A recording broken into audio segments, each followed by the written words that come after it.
Hoje vou contar a história de Lucy, que se chama assim. Eu ouvi minha família planejando o casamento da minha irmã na minha casa de praia de 1,5 milhão de dólares sem me perguntar. Minha mãe sorriu com um ar de superioridade. Esta é propriedade da família. Ela nos deve. Eu sorri e fiquei quieta. Quando 200 convidados chegaram à minha casa, a polícia também estava lá. Bom, vamos começar. Meu nome é Lucy e tenho 35 anos.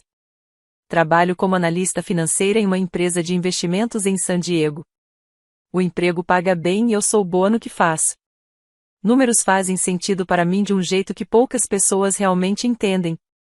3 anos atrás, me divorciei do meu marido, Brian. Não foi uma decisão fácil, mas na época parecia certa. Depois que o divórcio foi finalizado, recebi uma indenização. Em vez de investir em ações ou títulos, fiz algo que sempre sonhei: comprei uma casa de praia. Custou 1,5 milhão de dólares. Muita grana, claro, mas valeu cada centavo. A casa fica à beira do oceano em San Diego. Posso ouvir as ondas da janela do meu quarto. Em dias claros, vejo o pôr do sol do meu deck. É meu refúgio, meu lugar seguro, a única coisa na minha vida que é completamente minha. Tenho paz. Minha mãe se chama Deborah e meu pai, Thomas. Eles moram a cerca de 40 minutos daqui, em um bairro agradável. Também tenho uma irmã mais nova, Madison. Ela tem 28 anos, 7 a menos que eu. Sempre tivemos uma relação razoável, nada muito próxima, mas também nada ruim. Em uma tarde de terça-feira, saí do trabalho mais cedo. Tinha esquecido alguns documentos importantes em casa que precisava para uma reunião com um cliente na manhã seguinte. Normalmente não volto para casa no meio do dia, mas não tive escolha. Quando entrei na minha rua, notei o carro da minha mãe estacionado lá. Ela tinha uma chave reserva da minha casa para emergências. Imaginei que ela tivesse passado para deixar algo ou pegar algo que tinha esquecido na última visita. Caminhei até a porta da frente e estava prestes a destrancá-la quando ouvi vozes dentro da casa. Minha mãe e Madison estavam conversando na sala de estar.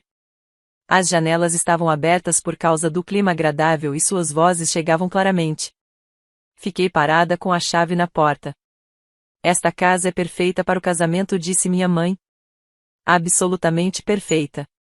A vista para o mar, o deck, o tamanho da sala de estar.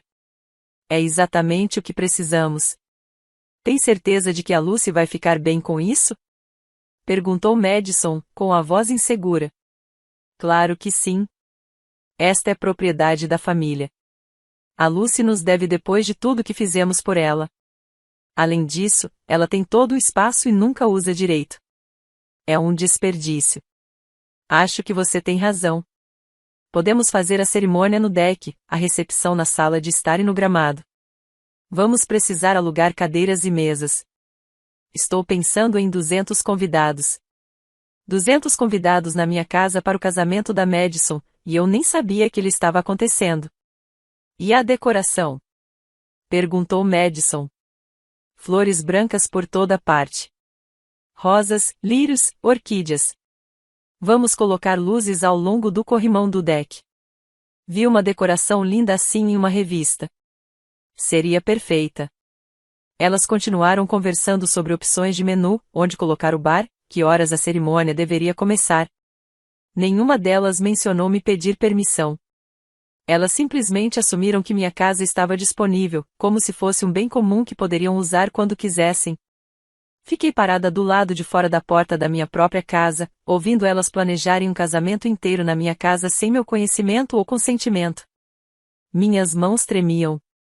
Queria entrar correndo e perguntar o que diabos elas pensavam que estavam fazendo, mas não entrei.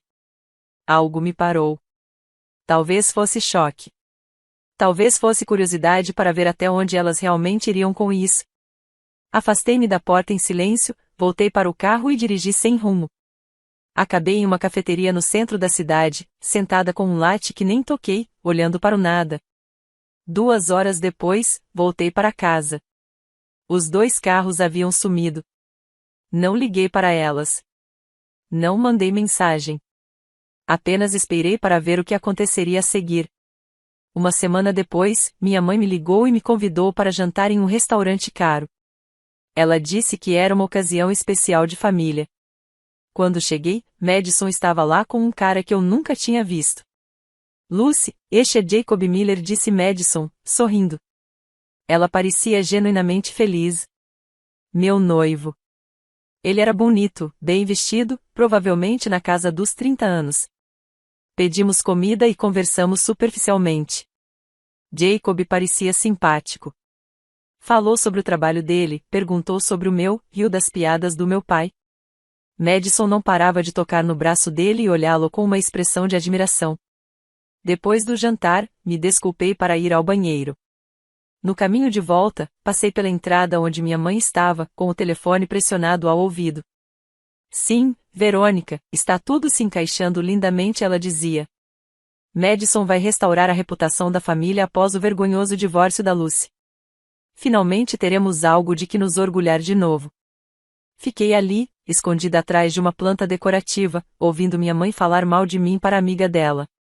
O local é perfeito, bem na praia. Muito elegante, parece caro. As pessoas vão se impressionar. Esperei até ela desligar, e então voltei para a mesa como se nada tivesse acontecido. Mais uma semana se passou. Minha mãe me convidou para jantar na casa dela. Disse que alguns amigos do clube estariam lá e queria que eu os conhecesse.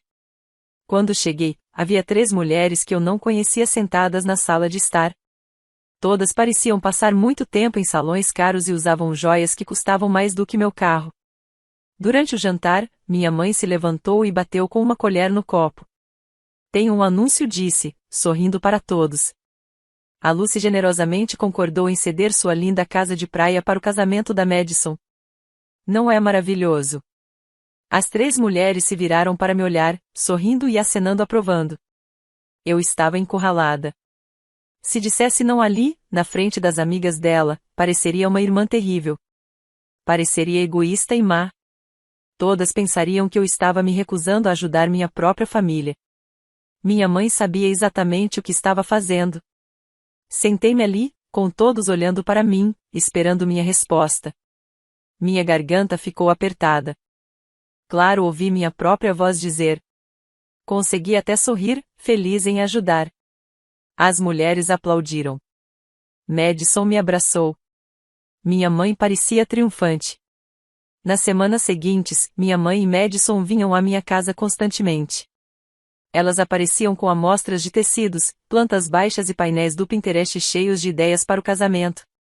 Elas caminhavam pela minha casa como se fossem donas. Moviam os móveis para ver como o espaço funcionaria. Falavam sobre o que eu teria que tirar temporariamente para abrir espaço para suas decorações. Em nenhum momento perguntaram o que eu pensava. Em nenhum momento me agradeceram por deixar que usassem o espaço. Minha mãe dizia coisas como: isso será muito melhor do que fazer em um hotel. Hotéis são tão impessoais. Eu sorria, assentia e não dizia nada, mas estava prestando atenção. Estava registrando tudo. Fui à internet e comprei pequenos dispositivos de gravação, daqueles que ativam quando detectam som. Instalei um na sala de estar, escondido atrás de um quadro. Outro na cozinha, dentro de um armário. Um terceiro na sala de jantar. Depois, só esperei elas voltarem. E voltaram. 2 dias depois, eu estava no trabalho quando elas entraram sozinhas usando a chave da minha mãe. Naquela noite, baixei as gravações. A voz da minha mãe veio claramente. Lucy nos deve por ter nascido. As crianças devem sempre obedecer à mãe e não contestar. É assim que as famílias funcionam. Madison disse algo que eu não consegui ouvir. Lucy sempre foi estúpida e inútil, continuou minha mãe. Pelo menos a casa dela finalmente será útil para alguma coisa. Este casamento é exatamente o que esta família precisa. Ouvi a gravação inteira 3 vezes. Cada vez, sentia um frio por dentro, mas também sentia outra coisa, clareza. Eu sabia exatamente o que precisava fazer. No dia seguinte, fiz uma longa pausa para o almoço e me encontrei com uma advogada. O nome dela era Jennifer Harris e ela era especialista em direito imobiliário. Eu a encontrei por indicação de uma colega que já havia usado seus serviços. Preciso garantir que ninguém possa reivindicar qualquer direito sobre minha casa, disse a ela. E preciso de um plano. Expliquei toda a situação, o casamento, a manipulação, as gravações. Jennifer ouviu atentamente, fazendo anotações. Quando terminei, ela recostou-se na cadeira. Primeiro, vamos verificar os documentos de propriedade.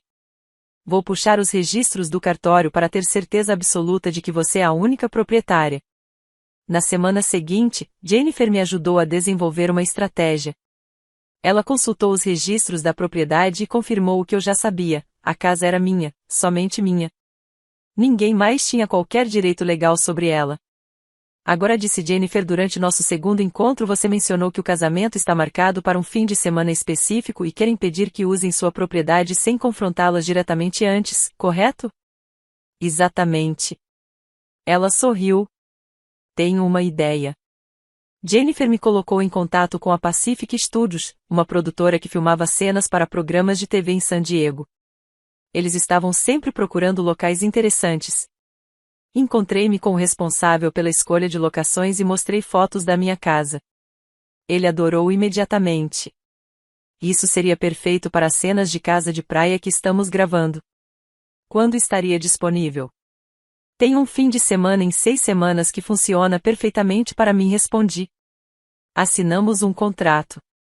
A Pacific Studios alugaria minha casa por todo aquele fim de semana por $5.000. O contrato foi reconhecido em cartório e registrado no condado. A empresa também notificou o departamento de polícia local sobre as filmagens comerciais, conforme exigido por lei. Minha casa seria ocupada por uma equipe de filmagem exatamente no dia em que o casamento da minha irmã estava marcado para acontecer ali. 2 semanas antes do casamento, meu telefone tocou tarde da noite. Era Madison. Lucy, posso ir aí? Preciso falar com você sobre uma coisa. Ela chegou 20 minutos depois, ainda de pijama, com um casaco por cima. Os olhos estavam vermelhos, como se tivesse chorado. Sentamos no meu sofá e ela não disse nada por um longo tempo. Não sei se quero me casar com o Jacob, disse finalmente. Não sei se realmente o amo. A mamãe escolheu ele, basicamente. Apresentou-nos em um dos eventos do clube dela. Escolheu meu vestido. Escolheu a lista de convidados. Decidiu sobre a decoração, as flores, o cardápio. Sinto que estou apenas assistindo a vida de outra pessoa acontecendo. Olhei para minha irmã e vi algo que nunca tinha visto antes. Ela parecia assustada, perdida. Você contou para a mamãe como se sente?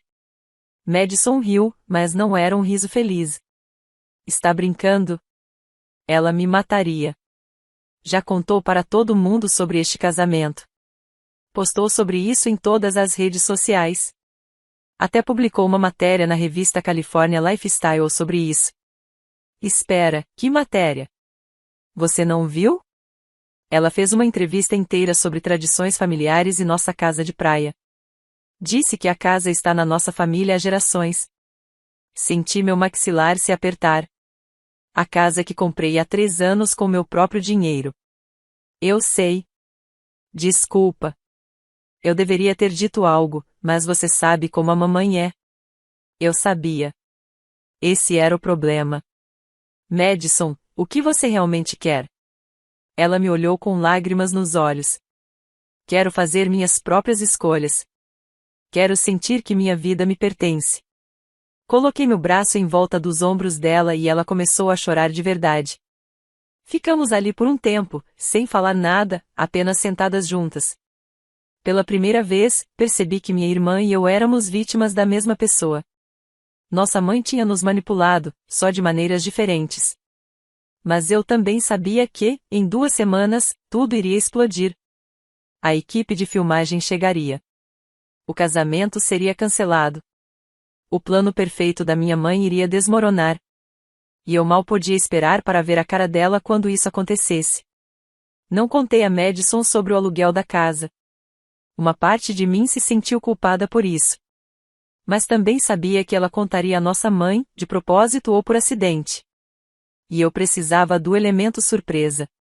Então, abracei minha irmã, fiz chá para ela e deixei que chorasse no meu sofá. O dia do casamento chegou.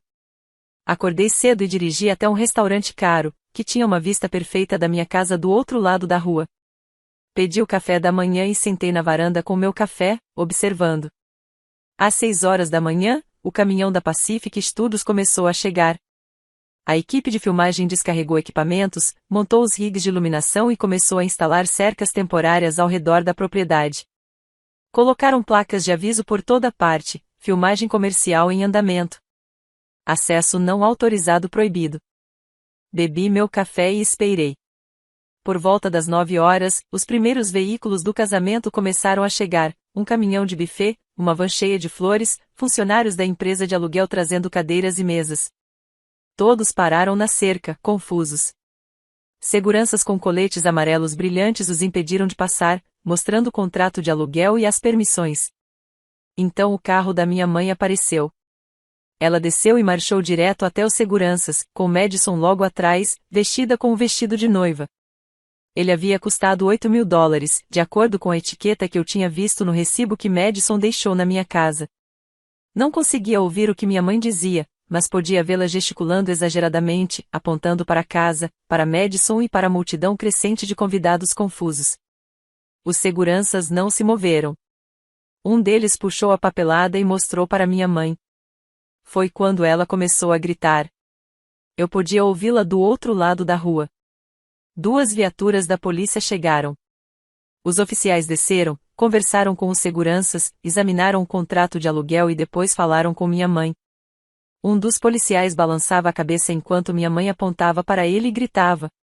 Mais convidados estavam chegando agora.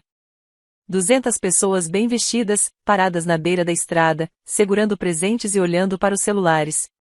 Alguns filmavam toda a cena. Madison ficou de lado, com seu vestido de noiva caro, chorando. Jacob ficou perto dela por um instante, olhou para o celular, entrou no carro e foi embora. Não se despediu da noiva. Simplesmente foi embora. Meu telefone começou a vibrar. Chamadas da minha mãe. Chamadas do meu pai. Mensagens de texto chegando sem parar. Ignorei tudo e pedi outro café. A polícia acabou liberando todo mundo. Os convidados se dispersaram. O caminhão de buffet foi embora. Madison entrou no carro da minha mãe, ainda com o vestido de noiva, e elas se foram. A equipe de filmagem continuou trabalhando como se nada tivesse acontecido. Terminei meu café da manhã, paguei a conta e voltei para casa por um caminho alternativo. Passei o resto do dia no apartamento de uma amiga. Meu telefone ficou desligado. Quando finalmente o liguei naquela noite, tinha 47 chamadas perdidas e mais de 60 mensagens de texto. A maioria era da minha mãe. As mensagens começaram raivosas. Como pôde fazer isso com sua própria irmã? Você arruinou tudo. Isso é imperdoável. Depois ficaram manipuladoras. Gastamos dezenas de milhares de dólares neste casamento. Você precisa nos reembolsar imediatamente. Eu digitei apenas uma resposta. Não vou dar um centavo. Vocês planejaram um casamento na minha casa sem pedir minha permissão. Isso é problema de vocês. Então bloqueei o número dela. 2 semanas se passaram. Evitei as redes sociais, foquei no trabalho e tentei fingir que tudo estava normal. Então meu pai ligou de um número que eu não reconhecia. Lucy, sua mãe está doente. Ela tem câncer de mama. Começa o tratamento na próxima semana. Não queria preocupar ninguém, mas não consegue mais esconder. Postou sobre isso no Facebook. As pessoas estão ajudando com as despesas médicas. Depois de desligar, fui direto ao Facebook. Minha mãe havia postado um longo texto sobre o diagnóstico de câncer. Havia um link para uma página no GoFundMe. Em apenas um dia, ela já tinha arrecadado $12.000. Percorri as fotos recentes da minha mãe, ela na prova do vestido da Madison, em um almoço beneficente, em uma festa no jardim, em um evento de clube de campo. Todas essas fotos eram dos últimos meses.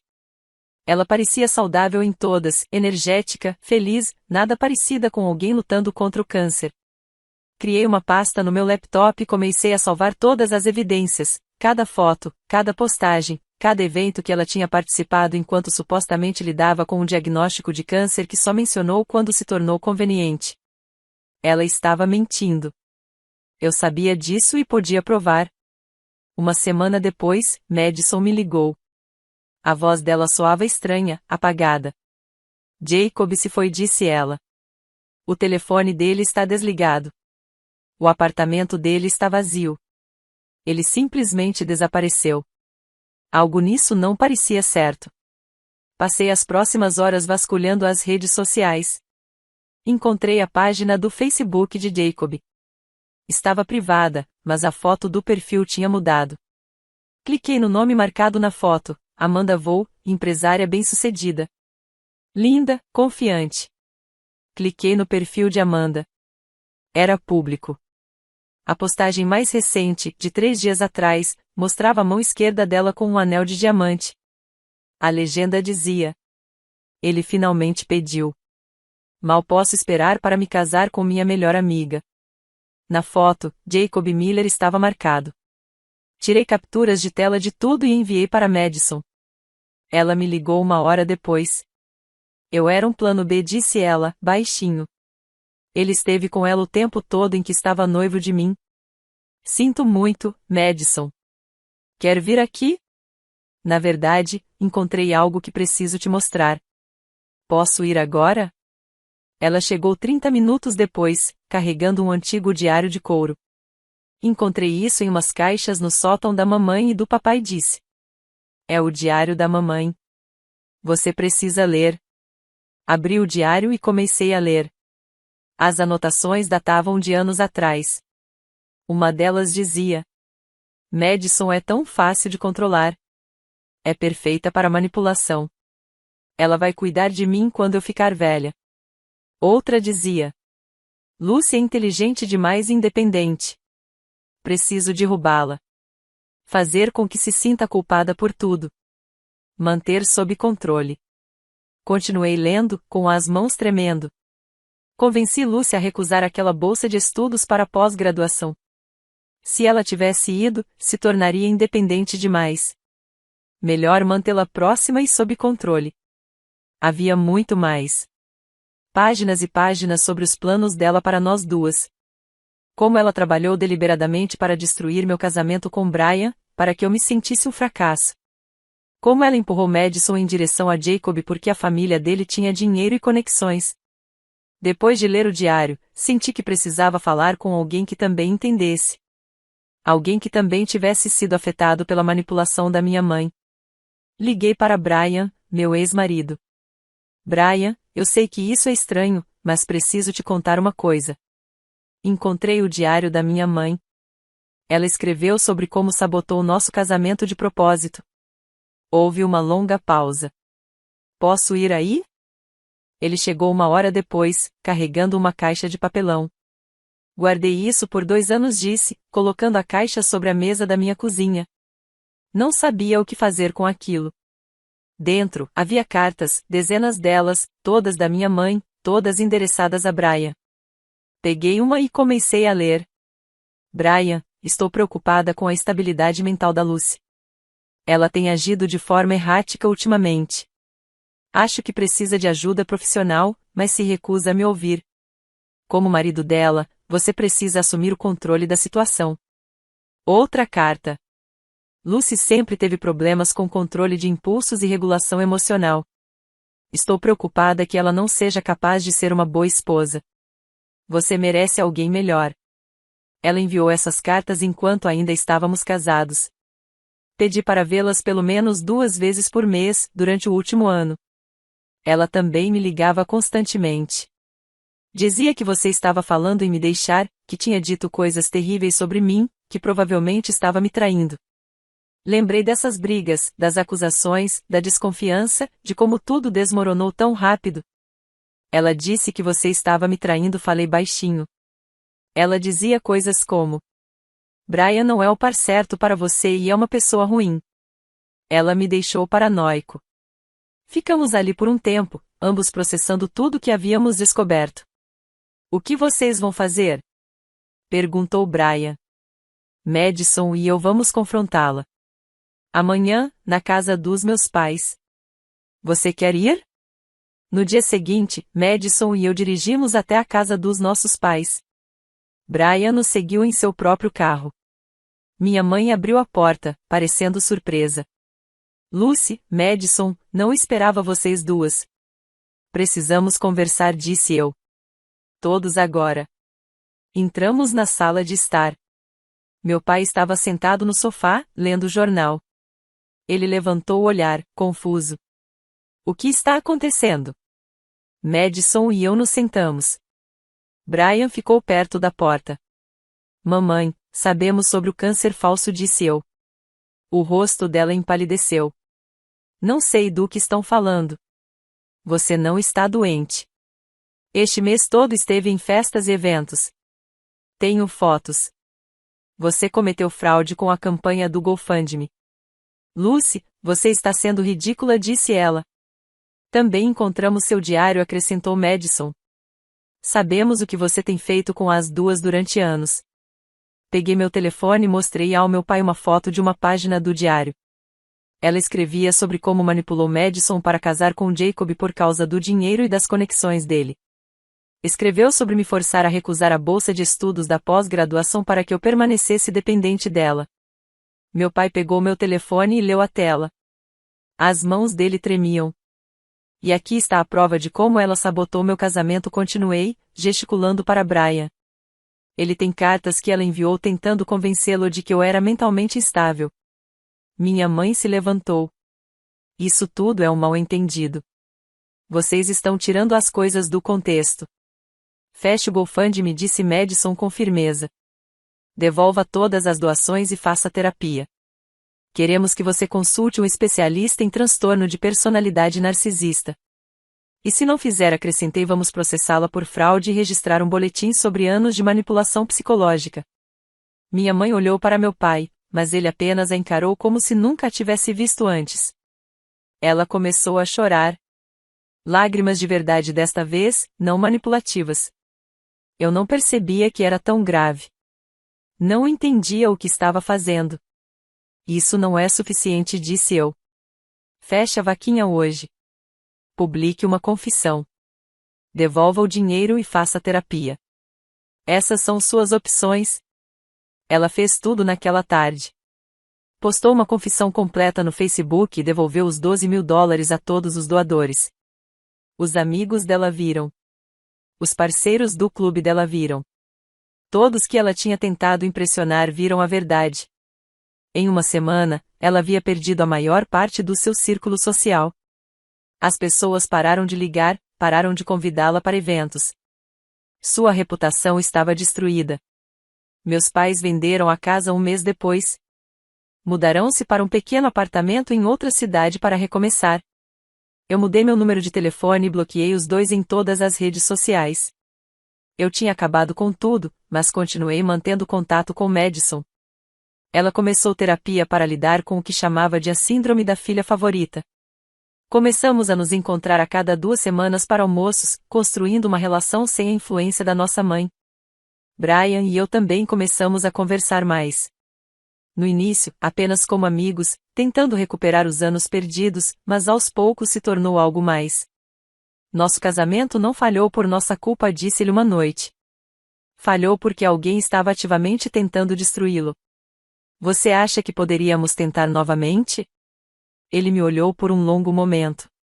Sim, acho que podemos. Ele voltou a morar comigo e, 3 meses depois, nos casamos novamente no cartório, com apenas Madison como testemunha.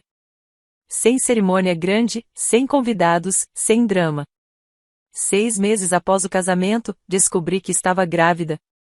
Sentamos no consultório do meu médico, olhando para a tela do ultrassom, vendo o nosso bebê se mexer. Você vai contar para seus pais? Perguntou Brian mais tarde. Pensei sobre a manipulação da minha mãe, sobre o diário, sobre tudo o que ela tinha feito. Não disse. Não tenho certeza se eles poderiam ter um relacionamento com nosso filho sem tentar controlar tudo. Não vou arriscar. Brian assentiu. Entendo.